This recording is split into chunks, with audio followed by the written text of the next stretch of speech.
The young human was supposed to sit quietly and observe. Instead, she'd redrawn an entire galactic war map in crayon. Instructor Zarth stared at the holographic projection, now glowing a disturbing shade of pink.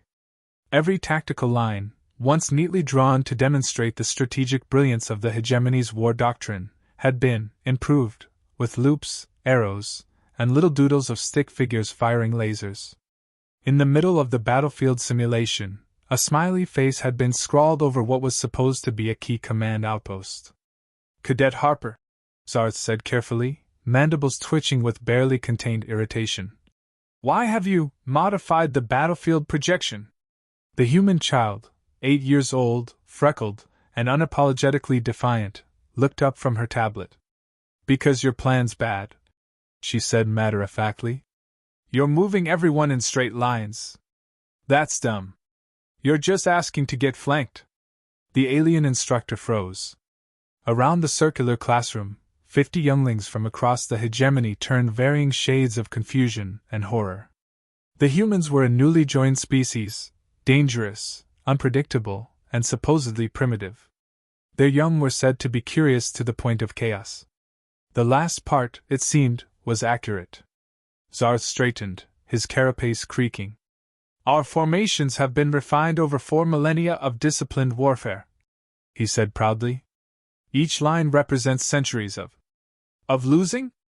Harper interrupted innocently, tilting her head. The room went silent.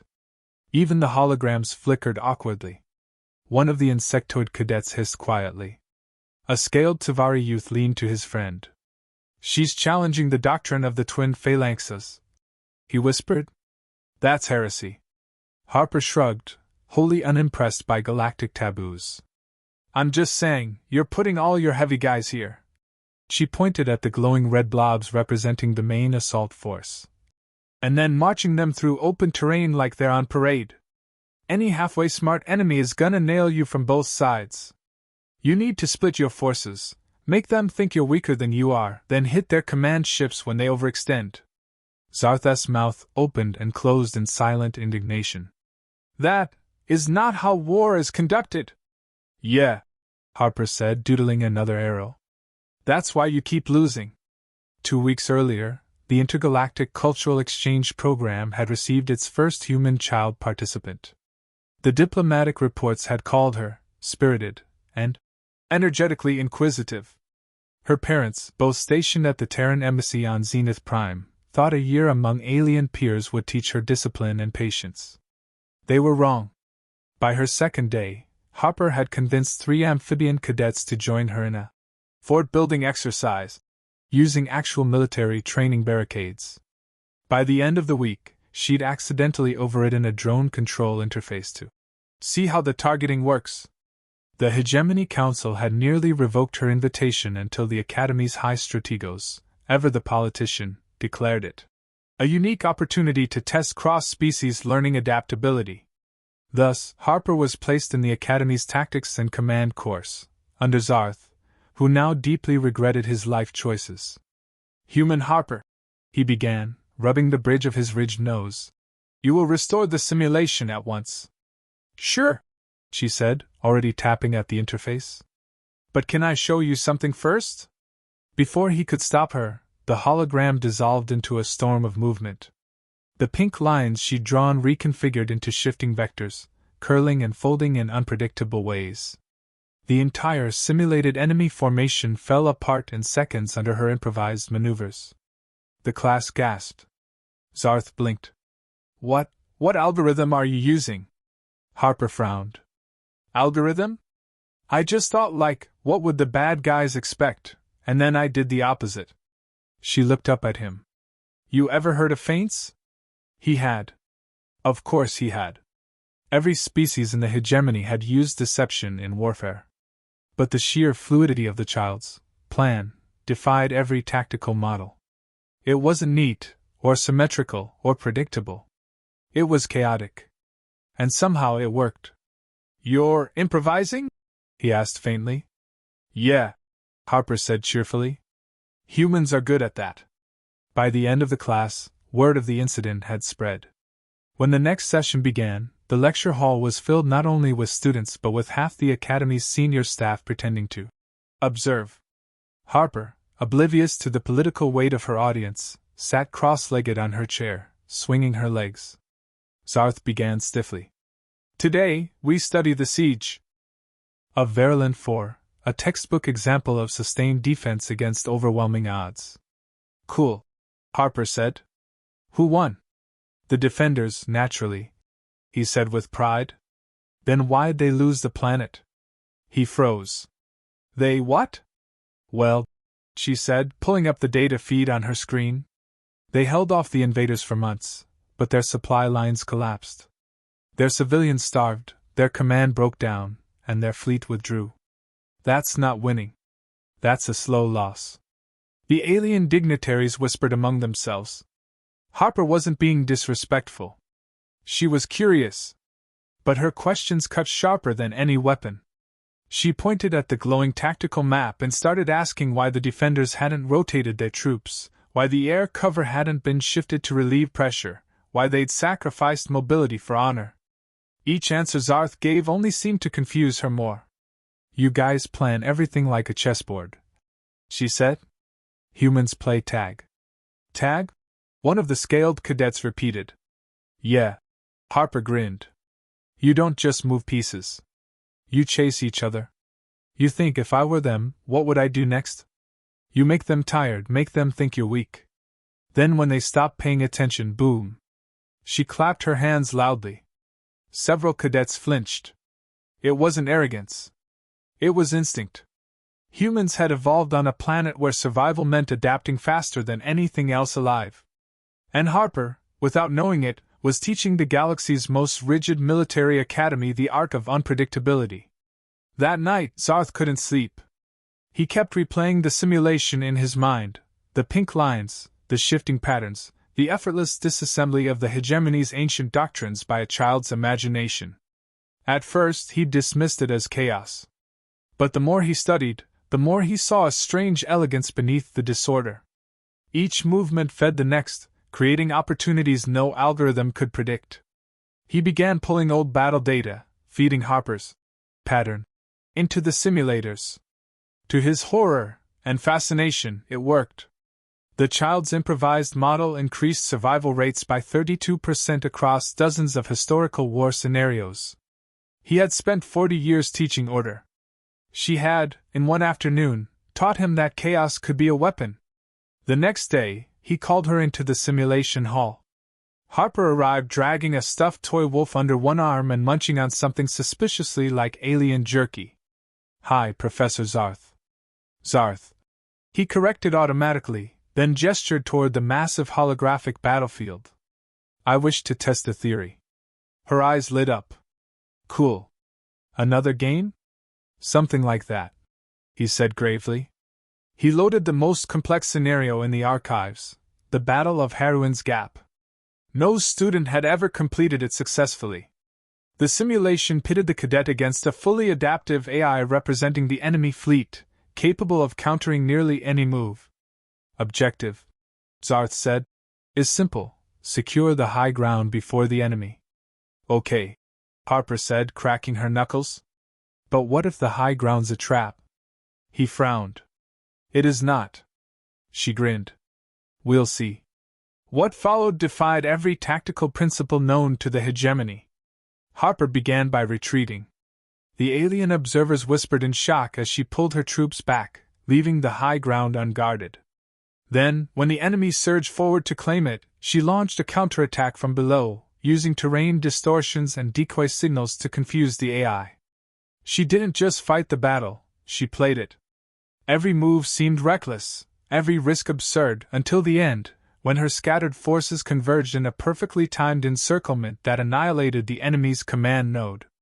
The hologram flickered, and the word victory glowed bright across the room. The silence that followed was absolute. Harper looked around, slightly nervous. Did I break it again?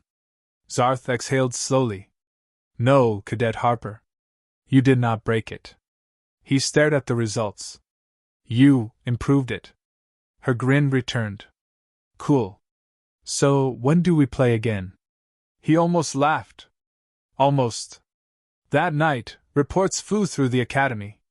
The human child had beaten the heroine's simulation. Strategic divisions across the hegemony began studying her unorthodox methods. And for the first time in centuries, the galaxy's greatest military minds realized something both thrilling and terrifying. Humans didn't just fight. They learned. And they learned faster than anyone. The rumors spread faster than any official report ever could.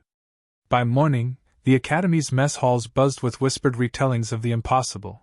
The human child had beaten the heroine's simulation, an achievement reserved for seasoned tacticians, not 8-year-olds with coloring pencils. Some cadets called it a glitch. Others swore the simulation itself had yielded to her chaos. When Harper entered the cafeteria, tray piled with something suspiciously resembling both pancakes and alien protein cubes, the chatter fell silent. A dozen pairs of compound eyes, scaled lids, and luminous pupils turned her way. She blinked. Hi. The silence stretched awkwardly.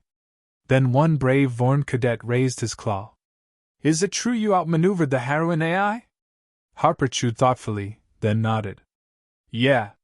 It kept doing the same stuff over and over, so I tricked it into thinking I'd quit. Then I hit it from behind. She grinned. You guys don't fake retreat much, huh? A ripple of disbelief ran through the crowd. Fake retreat was a forbidden tactic in hegemony warfare. It was considered dishonorable. To deceive your enemy was one thing, to pretend to flee was a betrayal of warrior code. But Harper didn't care about warrior code. She cared about winning. Zarth watched the growing commotion from a corner table, a mug of steaming Zenthite tea in his claws. The child fascinated him and terrified him in equal measure. There was no malice in her methods, only raw instinct, a kind of evolutionary cunning that made even the most advanced battle AI seem naive. Later that day, he summoned her to the strategy hall again. This time, there were no curious cadets.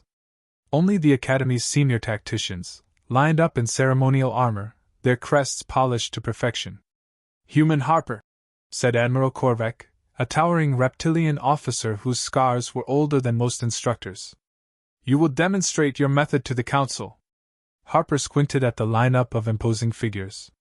Like a test? Korvac's tongue flicked. A demonstration. Against live opponents. Her grin widened. Cool. The room's walls dissolved into hard light projections, forming a vast tactical grid suspended in the air. Blue represented Harper's side.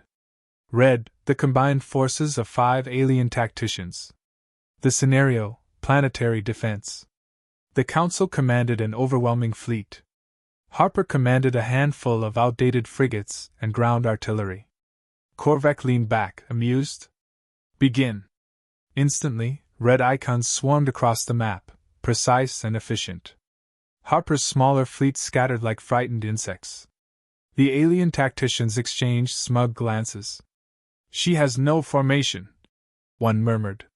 She's panicking, another agreed.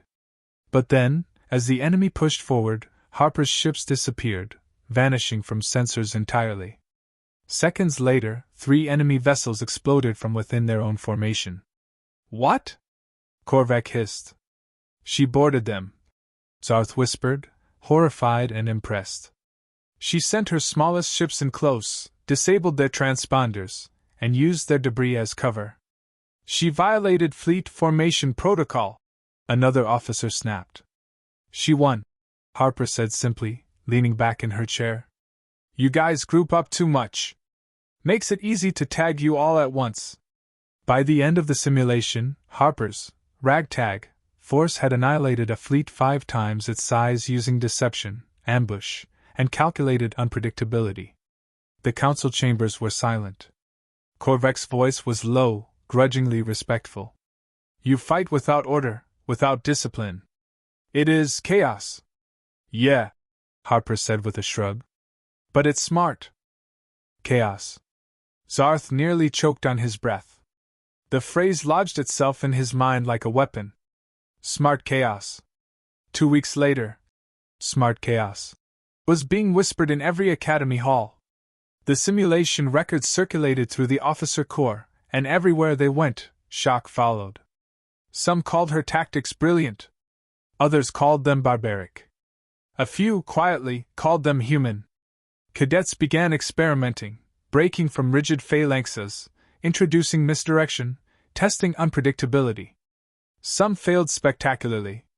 Others discovered strange, effective new approaches. And through it all, Harper remained oblivious to the political firestorm she'd created.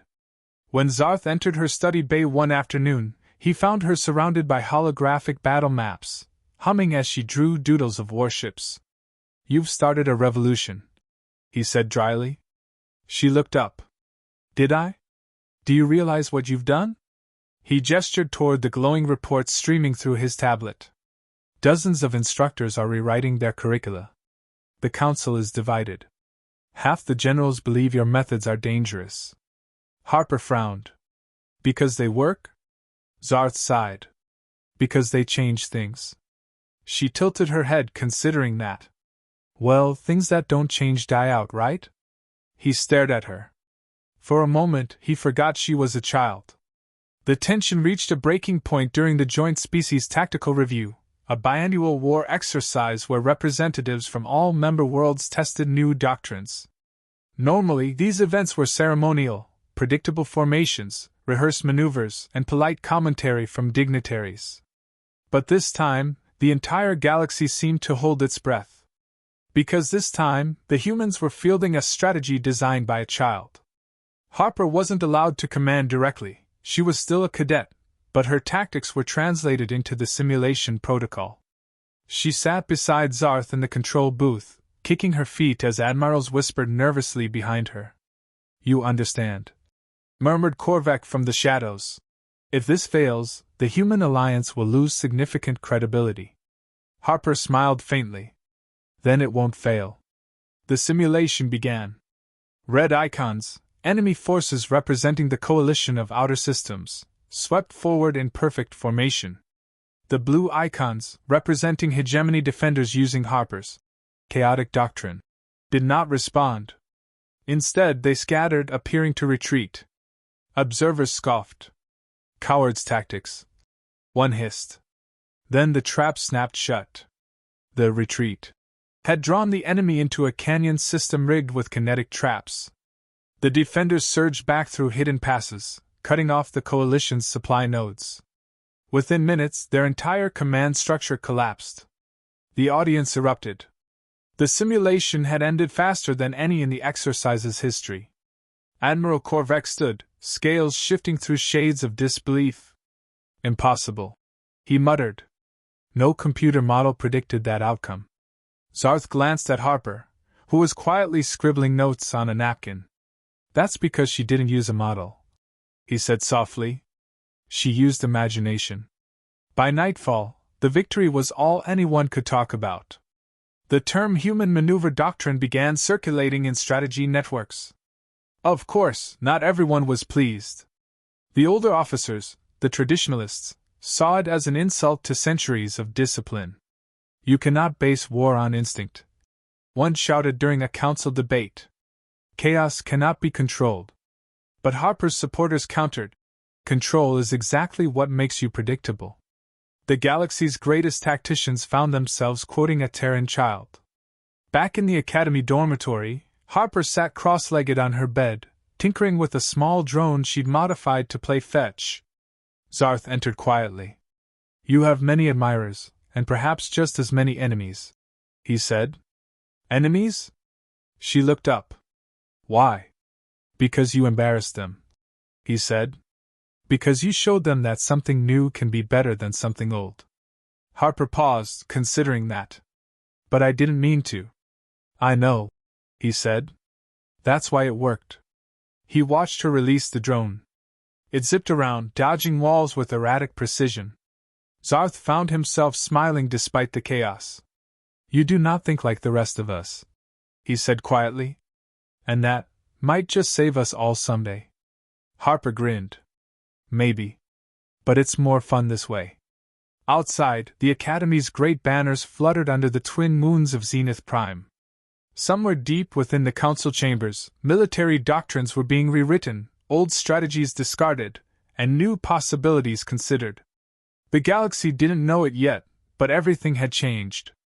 Because one small human, armed with crayons, imagination, and too much curiosity, had reminded the stars that survival wasn't about following the rules. It was about breaking them. The alarm sirens howled through the academy like the scream of a dying star. Cadets dropped their datapads. Instructors froze mid-sentence. The blue emergency lights flickered along the corridors as a voice thundered through the comms. Unidentified vessels entering Zenith Prime orbit. All personnel to defensive stations. For a moment, no one moved. Zenith Prime, the Hegemony's most fortified world, the crown jewel of military doctrine, hadn't seen a real threat in centuries. But the threat was real. And it wasn't part of any training simulation. Harper was in the strategy lab when it started. The holographic maps she'd been doodling on flickered, then went red with warning overlays. Her classmates panicked, shouting in a dozen different alien dialects. "Instructor Zarth!" a cadet cried. "What is happening?" Zarth's mandibles clicked, his tone sharp. "Silence! Get to the shelters, now!" Harper stood clutching her tablet. "What kind of ships are they?" He hesitated. "Unknown configuration. They're not broadcasting any transponder signals." Harper's eyes widened. "Pirates?" Zarth shook his head grimly. "Too organized. Whoever they are, they've studied our defenses." On the holographic feed, red blips spread across orbit like blood drops in water. Dozens of them, sleek, fast, and strategically positioned to block every escape vector. The Hegemony's orbital fleet scrambled to intercept, but their formations were predictable, disciplined, and utterly rigid. And the enemy tore through them like fire through paper. The Academy's command center buzzed with frantic activity. Admiral Korvac stood at the center, barking orders. "Activate planetary shields! Deploy interceptors! Keep formation Delta 12! Harper and Zarth entered amid the chaos. The Admiral turned, his slit pupils narrowing. "This is not a classroom, instructor. Remove the child immediately." Zarth started to reply, but Harper spoke first. "Your formation's wrong." The room froze. She pointed at the holodisplay, where the blue fleet was clustered tightly in a defensive ring around Zenith Prime. "They're hitting your flanks because you're making it easy. You're boxing yourselves in." Korvac's crest flared. "You will not lecture a war council, child."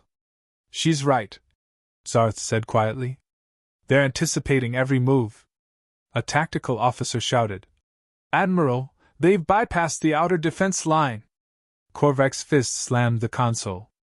"Impossible!" Harper climbed onto a chair to see the map better. "It's not impossible. They're predicting you because you're too neat. You need to break formation, scatter, confuse them, make them think you're retreating." "You mean you're smart chaos," Zarth murmured. Korvac glared. "We do not abandon doctrine for chaos." Another explosion rocked the room. The lights flickered. The hologram blinked as blue icons vanished in clusters. Harper looked up. "You already are." Minutes later, the Academy's outer perimeter fell. The attackers weren't pirates. They were a rogue mercenary fleet, scavengers from the fringe worlds. They'd studied hegemony tactics for decades, waiting for the perfect chance to strike. Now they had it. Inside the command center, tension crackled like static. The planet's shield generators were failing. Every plan, every defensive algorithm, was being outmaneuvered. "Admiral," said Zarth urgently, "let her try." Korvac bared his teeth. "You are asking me to entrust a planetary defense to a child. She's the only one who sees what they're doing," Zarth replied. "You said it yourself, our enemies know our every move. But they don't know hers." Harper stood straight, small but defiant. "You can keep losing the same way," she said softly, "or you can try something new." Korvac stared at her for a long moment. Then, slowly, he stepped aside. "Show me," he said. Harper climbed up to the central console, typing rapidly on the holographic interface. Her fingers moved fast, clumsy but sure. Okay, she muttered. First thing, they're expecting us to defend the planet head-on. So we don't. What? Korvac hissed. We pull the fleet away. Make it look like we're running. That's suicide. Nope, Harper said. It's bait. The hologram updated. The blue fleet scattered in unpredictable bursts, abandoning the neat ring of defense.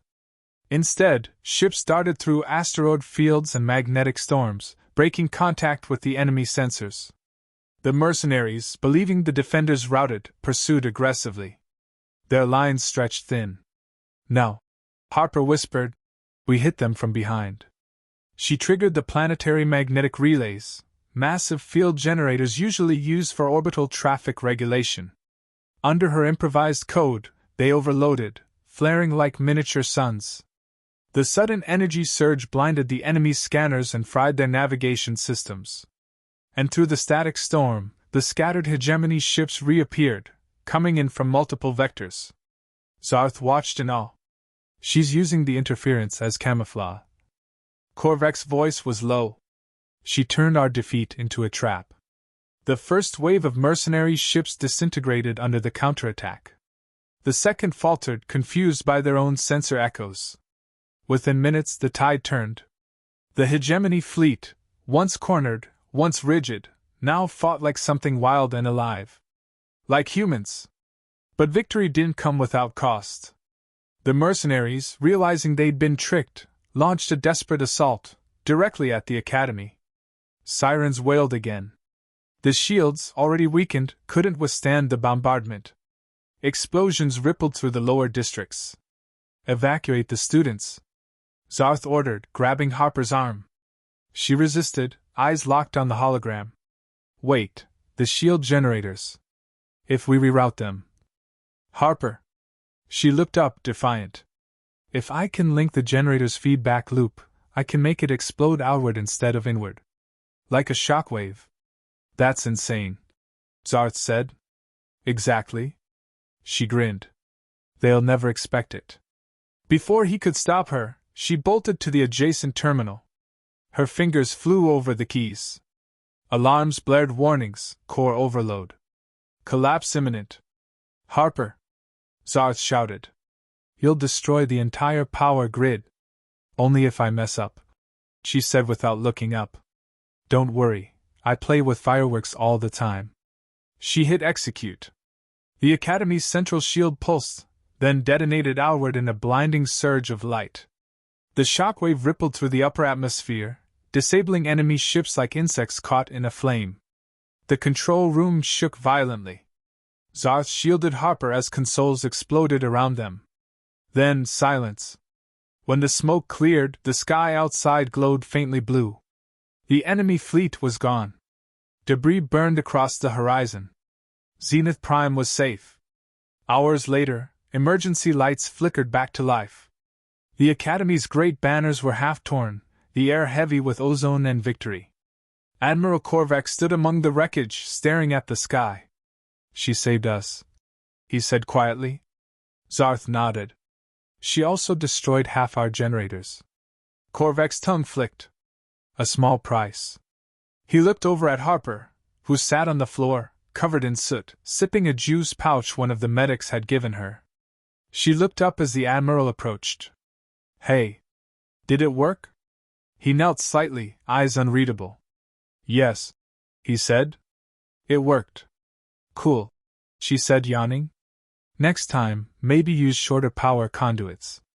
Those things lag. He stared at her, then laughed, a deep, rumbling laugh that startled every officer in earshot. You are dangerous, he said. Utterly, gloriously dangerous. Harper smiled sleepily. Nah. Just human. Across the galaxy, news of the Zenith Prime assault spread like wildfire. The Hegemony had survived, not through order but through chaos, through a doctrine written in crayon by an Earth-born child. Military academies began rewriting their playbooks. Admirals studied her logs with awe and confusion. The human doctrine was no longer rumor, it was legend. And somewhere deep in the academy, Instructor Zarth sat beside Harper as she dozed, her head resting against her stuffed wolf. He whispered softly, "You've changed everything, little one." She mumbled in her sleep, "Good." It needed changing. Outside, dawn broke over a world forever altered, where the galaxy's greatest strategists had learned the oldest Terran truth of all. Sometimes the best plan is no plan at all. The aftermath of the Battle of Zenith Prime didn't feel like victory. It felt like silence. The Academy's halls, once alive with chatter and ceremony, now echoed with the soft hum of repair drones and the distant crackle of torches welding metal. The banners still hung shredded. The scent of burnt circuitry lingered in the air. But they had survived. And that changed everything. The official reports called it a miraculous tactical recovery. The truth was less poetic. A human child had broken every rule the Hegemony held sacred and, in doing so, had saved their most prized world. The Council didn't know what to do with her. When Harper woke in the medical bay, sunlight spilled through the window. Her arm was bandaged, her hair frizzy from static, and someone had propped her stuffed wolf on the pillow beside her. Zarth stood near the foot of her bed, his posture formal, but his eyes, those strange crystalline facets, glimmered with relief. "You're awake," he said softly. Harper yawned. "Did we win?" He chuckled despite himself. "Yes. We won." She grinned. "Cool." Then her expression turned curious. "Did I get in trouble?" Zarth hesitated. "That remains uncertain." Uncertain was an understatement. Within hours, the Galactic Council had convened a tribunal, not to celebrate victory, but to decide whether Harper's unauthorized actions constituted treason. Hundreds of dignitaries filled the Grand Chamber, their voices sharp with indignation and fear. "She tampered with defense systems," one shouted. "She detonated planetary infrastructure. She saved your lives." Zarth snapped, his claws slamming the table. Korvac, seated beside him, let out a low growl. "We have grown fat on our own order," he said. "The child reminded us how to adapt." "Adaptation," hissed a delegate from the Zelvar Alliance, "is one thing. Anarchy is another." Zarth turned toward Harper, who stood on the platform, barely tall enough to reach the podium. Her hands fidgeted, her small boots dangling off the edge. She didn't understand the politics or the fear, only that these aliens, who called themselves the galaxy's greatest tacticians, were scared of her. "Did I do something bad?" she asked quietly into the microphone. The room fell silent. Korvac's throat vibrated with a low rumble. "You did what was necessary," he said. Harper frowned. "Then why are you mad?" The question hit harder than any weapon. Around the room, dignitaries shifted uncomfortably. Because the truth was simple, the humans had done what the Hegemony could not. They had broken the pattern. By the end of the tribunal, the Council had reached a compromise. Harper would not be punished, but neither would she be celebrated publicly. The official report credited the victory to adaptive countermeasures developed by Joint Tactical Command. Her name appeared nowhere. Zarth protested, of course, but Harper just shrugged. "It's fine," she said. "I don't need a medal. I just didn't want to die." Still, her tactics had spread too far to hide. Across the galaxy, military academies began experimenting with adaptive response protocols. Officers whispered of Harper maneuvers. Fleet simulations were reprogrammed to include unpredictability. In every way that mattered, her chaos had won. Weeks later, repairs neared completion. The academy reopened, quieter but wiser. Harper returned to her classes, though no one quite knew how to treat her. Some cadets stared in awe, others in fear. During one session, an insectoid cadet nervously raised a claw. "Human Harper, how do you decide what to do when everything is falling apart?" Harper blinked. "You just do what makes sense.